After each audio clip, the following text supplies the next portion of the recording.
भाजपा की युवा इकाई में शामिल होने के बाद 26 साल की उम्र में विधायक और 45 साल की उम्र में भाजपा अध्यक्ष बनने तक का नितिन नवीन का राजनीतिक सफर किसी कहानी की तरह रहा है।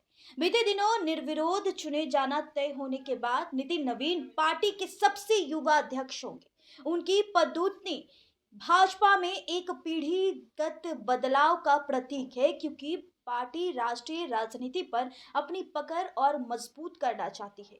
यह पहली बार है कि बिहार से कोई नेता पार्टी का राष्ट्रीय अध्यक्ष बना है। आमतौर पर चर्चा से दूर रहने वाले नितिन नवीन बिहार से 5 बार विधायक रह चुके हैं और राज्य के पीडब्ल्यूडी मंत्री भी रह चुके हैं।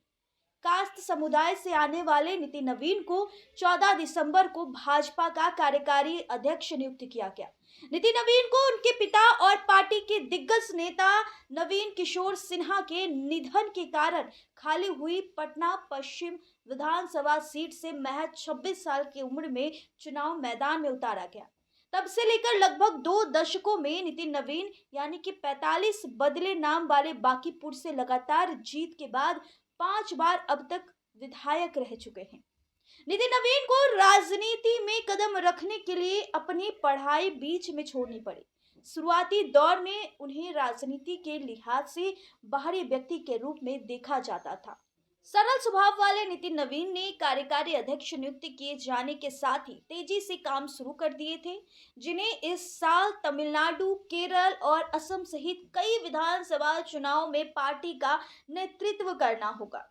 भाजपा के राष्ट्रीय कार्यकारी अध्यक्ष के रूप में उनके नाम की घोषणा से काफी पहले एक कार्यक्रम में नितिन नवीन ने कहा था कि वह पार्टी के उन कार्यकर्ताओं के सामने नतमस्तक होते हैं जिनकी कड़ी मेहनत से कई नितिन नवीन पैदा होते हैं।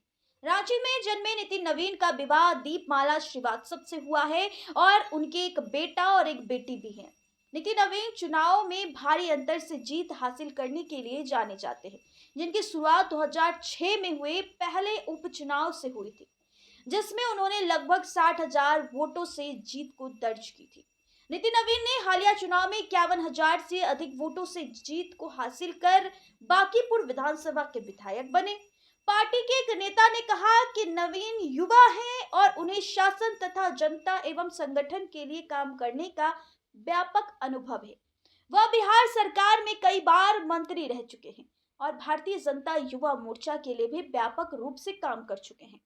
उन्हें छत्तीसगढ़ और सिक्किम के प्रभारी के रूप में भी काम करने का अनुभव है। छत्तीसगढ़ में भी पार्टी के पुनरुद्धार में भी उनकी भूमिका अहम मानी जाती है। भाजपा हलकों में यह सराहना की गई है नितिन नवीन को लेकर। भाजपा के 1980 के गठन के बाद अटल बिहारी वाजपेयी पहले जो थे पार्टी अध्यक्ष बने भाजपा के, और 1996 में लाल कृष्ण आडवाणी उनके उत्तराधिकारी बने। आडवाणी ने 3 कार्यकाल तक भाजपा के राष्ट्रीय अध्यक्ष के रूप में कार्य किए, जबकि इस पद पर रहने वाले अन्य जो भी लोग हैं उनमें मुरली मनोहर जोशी थे, कुशाभाऊ ठाकरे थे, बंगारू लक्ष्मण, जना कृष्णमूर्ति, वेंकैया नायडू, राजनाथ सिंह जो कि 2 बार राष्ट्रीय अध्यक्ष बने भाजपा के, नितिन गडकरी और अमित शाह भी इसमें शामिल हैं। जेपी नड्डा की बात करें तो इससे पहले जेपी नड्डा 2020 से इस पद पर थे और अब इस पद पर नितिन नवीन निर्विरोध चुने गए हैं। फिलहाल देखिए, नितिन नवीन की कहानी काफी दिलचस्प है। वह बांकीपुर से लगातार 5 बार विधायक भी बने और भाजपा के एक ऐसे नेता है जो बहुत ही सरल स्वभाव के नेता। फिलहाल आप नितिन नवीन के बारे में क्या सोचते हैं वो हमें कमेंट में जरूर बताएं। फिलहाल इस पूरे रिपोर्ट में इतना ही। बहुत बहुत धन्यवाद।